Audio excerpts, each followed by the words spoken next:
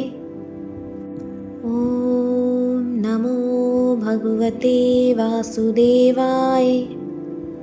ॐ नमो भगवते वासुदेवाय।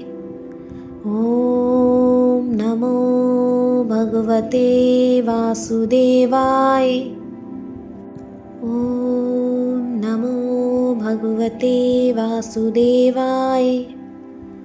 ॐ नमो भगवते वासुदेवाय। ॐ नमो भगवते वासुदेवाय। ॐ नमो भगवते वासुदेवाय। ॐ नमो भगवते वासुदेवाय। ॐ नमो भगवते वासुदेवाय।